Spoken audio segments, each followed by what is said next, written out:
एकादशी के दिन जब आप जल शंकर को चढ़ाने तो रोज ही जाते हैं। जब एकादशी का दिन रहे और शंकर जी के मंदिर में आप जल समर्पित करें तो 3 बार मुख से स्वधा स्वधा स्वधा या स्वधा स्तोत्र का पाठ, जिसमें 12 श्लोक। दिन में आपने एकादशी दे दी, गीता जी करवा दी, पाठ करवा दिया। शिव का बहुत ज्यादा बीमार पड़ा हुआ है और बहुत बुजुर्ग है, लगभग 90-95 साल की हैं और शरीर गल गया, शरीर में अब कीड़े पड़ रहे हैं।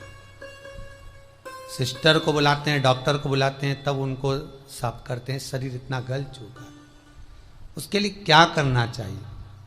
एक निवेदन करूंगा, एक भगोनी में गेहूं रख लीजिए, एक पात्र में गेहूं, जो बहुत बुजुर्ग हो चुकी हैं, कीड़े पड़ रहे हैं शरीर में। आपने एकादशी दे दी, गीता जी करवा दी, पाठ करवा दिया, गौदान करवा दिया, मोक्ष करवा दिया, सब कुछ करवा दिया, तो भी मुक्ति नहीं मिल रही है, तो पात्र में गेहूं रखकर उन माता जी की सीधे हाथ की 3 उंगलियां उस गेहूं में डालकर उनका नाम और गोत्र बोलकर वो गेहूं गाय को खिला दीजिए। पात्र किसी गरीबड़े को, भिक्षुक को दे दीजिए। महाराज 3 या 4 दिन में मोक्ष प्राप्त हो जाता है। इतनी अगर भोग रही हैं तो कर सकते, इतना कष्ट अगर भोग रही हैं कि शरीर गल चुका है, कीड़े पड़ रहे हैं शरीर के अंदर और सारी खाल टपक टपक कर गिर रही है, तो उनकी मुक्ति हो, उनका मोक्ष हो। आज माता जी कह रही थी कि हमने गीता जी सुना दी, पाठ करा दिया, सब करा दिया, पर मुक्ति नहीं। में रहते हैं, मृत्यु लोक का अगर कोई देव है तो वो महादेव है। सोमवार के दिन 5 बेलपत्र, 5 पुष्प, 5 दुर्वा और 5 पात्र जल। सोमवार के दिन शिव जी के मंदिर में प्रातः के समय पर बाबा को 1 बेलपत्र, 1 दुर्वा, 1 पुष्प, 1 लोटा जल समर्पित कर कर थोड़ी देर रुककर श्री शिवाय नमस्तुभ्यम या पंचाक्षर मंत्र ओम नमः शिवाय स्मरण कर कर, महामृत्युंजय मंत्र का स्मरण कर कर, फिर बेलपत्र, फिर दुर्वा, फिर पुष्प, फिर जल, ऐसा 5 बेलपत्र, 5 दुर्वा, 5 पुष्प, 5 पात्र जल तुम रुका जी का नाम लेकर समर्पित कर कर उस जल का आचमन करिए। 5 सोमवार या 7 सोमवार करिए, बाबा गर्भ अवश्य ठहराएगा और संतान अवश्य हो। के लिए मरना जरूरी नहीं है, मृत्यु प्राप्त कर लेना एक सरल विषय है।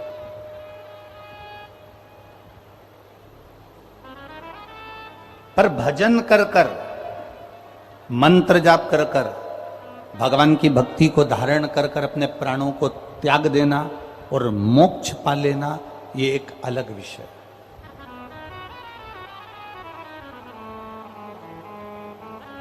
ये एक अलग विषय है।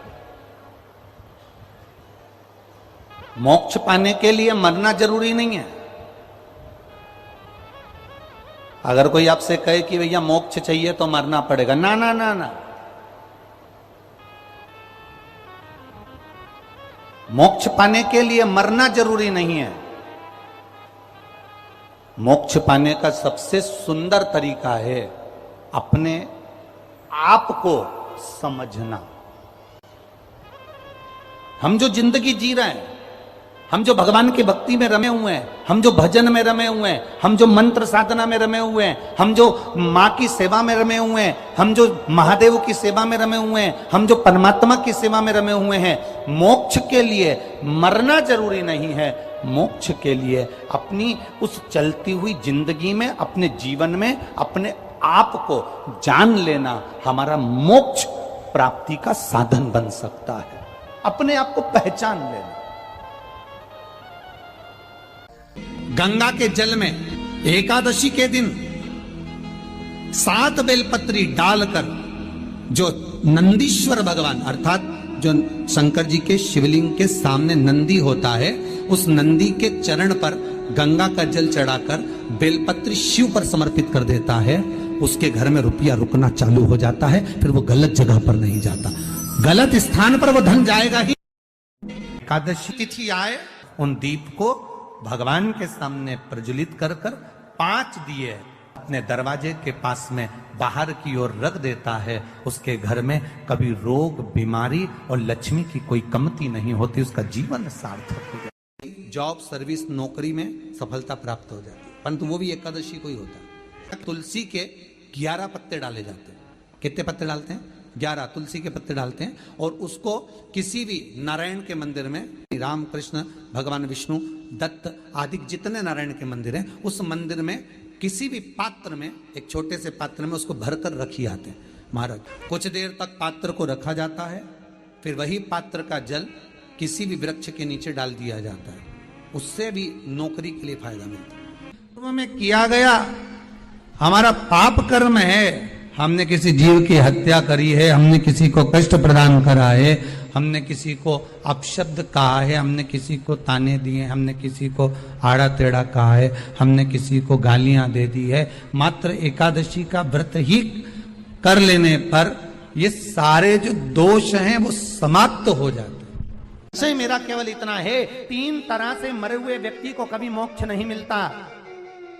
नारद जी बोल रहे हैं ब्रह्म जी से, ब्रह्मदेव, 3 तरह से मरे हुए व्यक्ति को मोक्ष नहीं मिलता। पहला, पानी में डूबकर मरे हुए व्यक्ति को मोक्ष नहीं मिलता। दूसरा, स्त्री के हाथ से मरे हुए व्यक्ति को मोक्ष नहीं मिलता। और तीसरा, सर्प के डसे से मरे हुए व्यक्ति को मोक्ष नहीं मिलता। तो नारद जी बोल रहे हैं, जब 3 तरह से मरे हुए व्यक्ति को मोक्ष नहीं मिलता, तो फिर परीक्षित को सर्प ने डसा था, उसको क्यों मिल गया? शास्त्र एक तरफ कह रहा है कि सर्प से डसे हुए व्यक्ति को मोक्ष नहीं मिलता, पानी में डूबकर मरे हुए व्यक्ति को मोक्ष नहीं मिलता, स्त्री के हाथ से, नारी के हाथ से मरे हुए व्यक्ति को मोक्ष नहीं मिलता, तो फिर परीक्षित को मोक्ष कैसे मिल गया? सुखदेव जी महाराज के इस शब्द को, नारद जी महाराज के शब्द को स्वयं ब्रह्मा जी ने स्वीकार करा, और ब्रह्मदेव बोले उसने एकाग्र चित्त, एकाग्र मन और एकाग्र ध्यान से 7 दिन की श्रीमद् भागवत कथा सुनी थी, इसलिए मोक्ष मिल गया। कहा भागवत इतनी रसवान है कि पापी भी सुन ले तो तर जाए, पापी भी सुन ले तो तर जाए। ब्रह्मा जी बोले भागवत तो वो रस तत्व है कि पूरी तो जाने दो, अगर केवल श्रीमद् भागवत भी कान में पड़ जाए, इतना शब्द, कितना शब्द जम के बोलो जरा, श्रीमद् भागवत, इसका मतलब है श्री से तू कहीं भाग मत, क्योंकि वो तेरा पीछा छोड़ेंगे नहीं, मर जाएगा उसके बाद भी लेके जाएंगे तो चिल्लाएंगे राम नाम सत्य। जब वो पीछा छोड़ेगा ही नहीं तो भाग क्या करोगे? क्यों भागा? इतना भी संबोधन सुन लिया श्रीमद् भागवत, तो भी जीव तर गया। तो इतना संबोधन श्रवण करा तो मैं तर तो गया, पर यहाँ वर्णन आया कि ऐसा भागवत में है क्या? क्या है? इतना सुंदर कहा है महाराज, मान लो कोई काम है आपका और आपका वो काम नहीं हो रहा, आपने पूरा प्रयास कर लिया, बहुत मेहनत कर ली, और वो काम यदि आपका नहीं हो रहा, तो एक नियम बनाओ, 5 सोमवार, 5 बेलपत्र, 5 चावल का दाना, 5 कनेर का पुष्प पीला,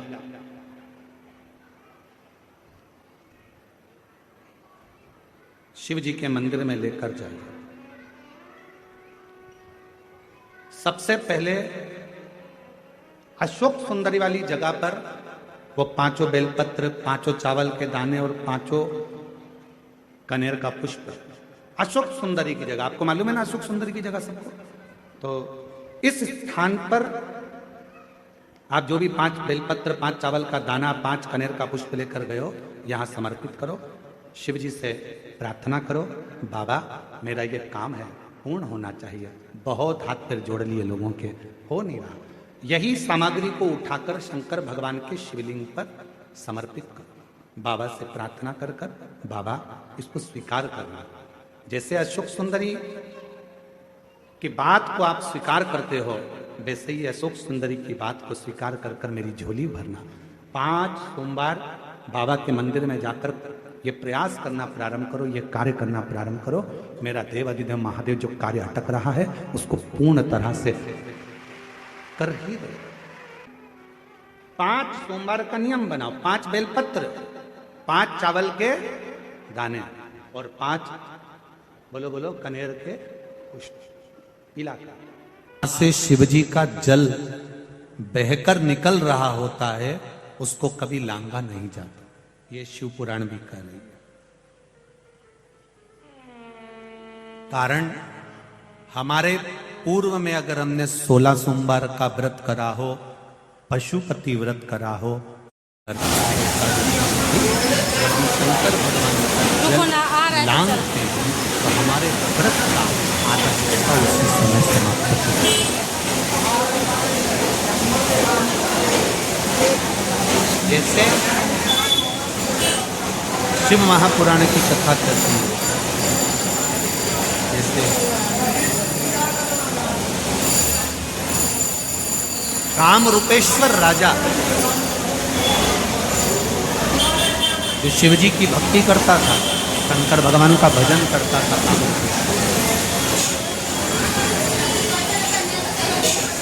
जैसे कामरूपेश्वर राजा जो शिव की भक्ति करता था, उसका एक काम था, ज्यादा काम नहीं करा उसने, केवल एक काम करा, शंकर मंदिर में जाता, पूजन करता, अर्चना करता और एक वृक्ष रोज लगा। प्रतिदिन का नियम था उसका एक पेड़ लगाना, एक वृक्ष लगाना। वृक्ष लगाने में 33 कोटि देवी देवता उससे मिलने के लिए आते थे। कारण क्या था? वायु पुराण कहती है, पद्म पुराण कहती है, अग्नि पुराण कहती है और गर्ग संहिता कहती है महाराज कि एक वृक्ष लगाने से 100 गौ माता की सेवा के बराबर और 1000 गाऊ दान के बराबर पुण्य प्राप्त हो जाता है, मात्र एक वृक्ष लगाने से। अगर आपने जिंदगी में एक पेड़ लगाया, एक वृक्ष लगाया, उसको पाल पोस के बड़ा करा, बड़ा कर कर वो पेड़ अगर बड़ा हो गया, वो वृक्ष बहुत बड़ा हो गया, कहीं आपने लगाया और वो वृक्ष बड़ा हो गया। अगर आपने एक वृक्ष लगाया है तो समझ लेना तुमने 1000 गौ का दान दे दिया। ईर्षा करने वाला उसके घर में दिया जलाने वाला नहीं बचता, ये शिव पुराण की कथा कह रही है। शंकर की निंदा करने वाला, किसी ने कहा गुरुजी रावण शिव जी की आराधना करता था। इस कथा को सुनने के बाद लोगों के मन में शंका आती है, रावण शंकर जी की आराधना करता था, फिर उसके घर में दिया जलाने वाला क्यों नहीं बचा? कारण क्या था? रावण शिव जी की आराधना करता था। एक बार भगवान शंकर सामने आकर प्रकट होकर कहे, रावण लंकाधिपति मांग तुझे क्या चाहिए? रावण शंकर भगवान से कहता है, तुम्हें क्या चाहिए? तुम बोलो। मेरे पास में लंका है, राजसी ठाट है, वैभव है, सत्ता है, मेरे पास बल है, मेरे 10 शीश हैं, सारे ग्रहों को बंदी बनाकर रखा है। शंकर भगवान ने युद्ध के मैदान में राम जी से युद्ध के पहले शिव जी ने रावण से कहा था, कुछ मांग ले मुझसे। रावण कहता है, ऐसे बानरों को तो मैं यूं ही निपटा दूंगा, तुम चिंता मत करो, ये वनवासी क्या करेंगे। शंकर भगवान से कहा, तुम्हारी मुझे जरूरत नहीं है, कुछ तो मांग ले। रावण कहता है, मुझे कुछ नहीं चाहिए। भगवान कहने लगे, अंतिम समय में मांग लेना। रावण कहता है, आप मेरे सामने ही मत आना।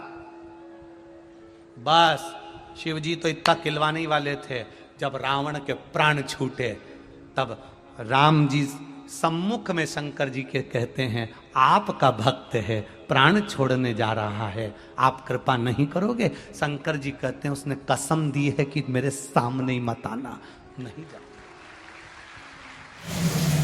सौगंध निभाते हैं भगवान। पांडवों ने सौगंध दी थी भगवान कृष्ण को, हम अंदर जा रहे हैं जुआ खेलने के लिए, चौसर खेलने के लिए। भगवान कृष्ण आगे आगे चल रहे थे। पांडवों ने हाथ जोड़कर कह दिया, आप अंदर मत आना, आपको सौगंध है हमारी। भगवान कृष्ण कहने लगे, कभी तो बुलाओगे मुझे अंदर? पांडवों ने कहा, जब तक तुम्हें बुलाया ना जाए तब तक तुम अंदर मत आना। शकुनी मामा हराते गया, हराते गया, हराते गया। जब दुर्योधन खेल रहा था तब दुर्योधन हार रहा था। जब दुर्योधन हारने लगा, शकुनी मामा को ले जाकर बिठा दिया, अब मेरी जगह मेरा मामा खेलेगा। भगवान कृष्ण खड़े हो गए। पांडव कहेंगे मेरी जगह मेरा कृष्ण खेलेगा, पर एक शब्द नहीं निकला। पांडवों के मुख से शब्द नहीं निकला कि भगवान कृष्ण खेलेंगे। पांडव खुद खेलते रहे, भगवान बिलखते रहे, बुलाओ मुझे, मुझे पुकारो, मैं आऊंगा, अंदर आकर इसको हरा दूंगा। पर एक ने भी नहीं पुकारा, सब हार गए, द्रौपदी को भी हार गए। जब द्रौपदी का चीर खिंचा रहा था तब द्रौपदी ने पुकारा, भगवान दौड़कर आए। द्रौपदी रोती हुई बोली, अब आ रहे हो? जब सब कुछ हार बैठे। भगवान कहे मैं तो दरवाजे पर खड़ा था, इंतजार कर रहा था, पुकार तो ले। एक बार पुकारते दौड़कर अंदर आ जाता, पर पुकारा ही नहीं तो आऊं कैसे? पुकारे ही नहीं तुम तो मैं आऊं कैसे? एक बार तो पुकारते तुम, अगर एक बार भी पुकार लेते तो मैं तुम्हारे सामने आकर खड़ा हो जाता। पुकार ही नहीं रहे हो, आप तो इंतजार कर रहे हो भगवान हमारा भला करेगा। शंकर जी के मंदिर में एक दिन लोटा भर के जल नहीं चढ़ाया और इंतजार कर रही है ट्यूबवेल में पानी निकल जाए। लंकाधिपति रावण को यह मालूम पड़ा कि मेरे महादेव के सामने विष का कटोरा गया, विष का पात्र गया, और वो विष का पात्र पीने से पहले उनके नासिका से वो सुगंध उनके अंदर चली गई।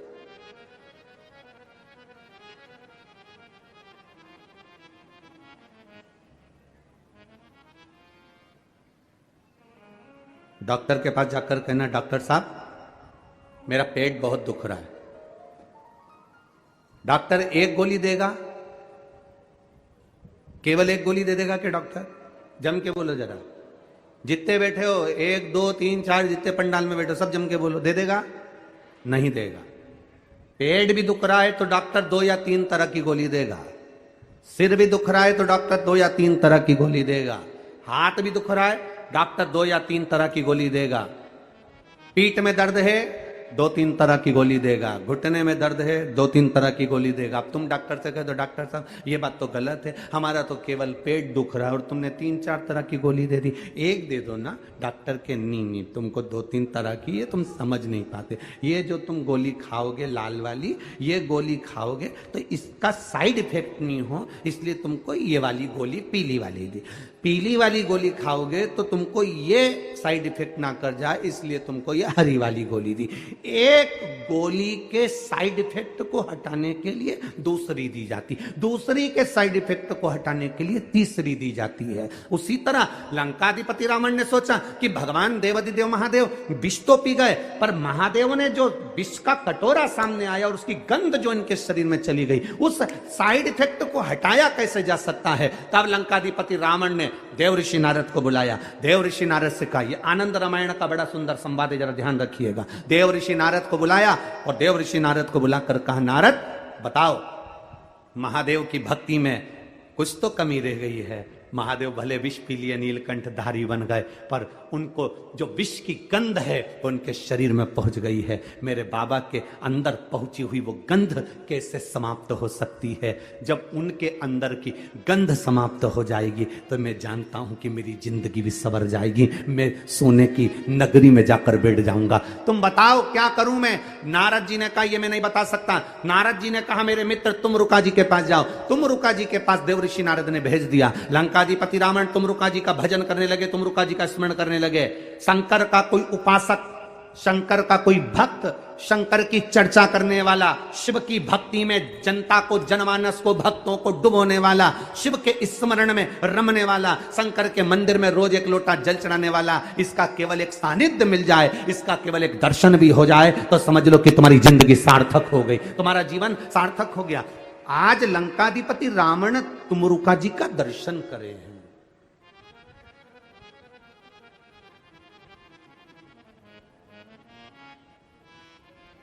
और लंकाधिपति रावण ने तुमरुका जी से पूछा कि बताओ, शंकर जी के शरीर में जो विष सूंघा गया, जो विष पीने के लिए आया, तो उसकी गंध जो शरीर में आ गई, उसकी तरंग वो कैसे समाप्त हो? तुमरुका जी ने कहा, रावण दशानन 10 ग्रीवा, सुनो,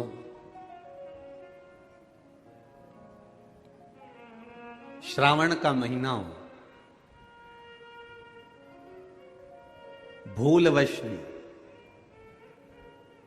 2 हाथ में अगर गंगा जल हो, शिव को समर्पित हो, शंकर के सुगंध विष की जो गंध अंदर गई है वो समाप्त होती है। जैसे जैसे वो गंध समाप्त होती है वैसे वैसे जल चढ़ाने वाला जीवन में निहाल होता चले जाता है, उसके जीवन में बेभौर सत्ता बढ़ती चली जाती है। बेभौर सत्ता। हंसते हैं लोग कावड़ यात्रियों को देखकर, हंसते हैं लोग कावड़ियाओं को देखकर। लोग हंसी कर करके अपने अपने फेसबुक आईडी पर, अपने अपने यूट्यूब पर, अपने अपने मोबाइल पर, इंस्टाग्राम पर ये कावड़ियों को देखकर हंसकर इनका वीडियो बना बना कर डालते हैं कि ये पढ़े लिखे नहीं हैं, ये नहीं है, ये वो नहीं है। दुनिया के लोग, ताना देने वाले, अपशब्द कहने वाले कई तरह के लोग हैं जो सनातन धर्म पर उंगली उठाते रहते हैं 24 घंटे बैठकर। कई लोग ऐसे हैं जो सनातन धर्म पर केवल आक्षेप लगाते रहते हैं 24 घंटा। उनके पास कोई काम नहीं रहता। क्या होता है कांवड़ चलाने से? इससे तो घर में बैठे रहो, थोड़ा सा पढ़ाई कर लेना चाहिए, स्कूल का बैग उठा लेना चाहिए। लंकाधिपति रावण ने कहा कि मेरे प्रभु के ये विष की जो गंध उनके शरीर में चली गई, वो गंध कैसे समाप्त हो, वो कैसे उनके अंदर वो समाप्ति का हो? तो कह दिया, हाथ में गंगा जल भरा हो रावण लंकेश दशानन 10 ग्रीवा जाकर शिव को चढ़ाया जाए, शंकर को। हाँ, शिव को चढ़ाया।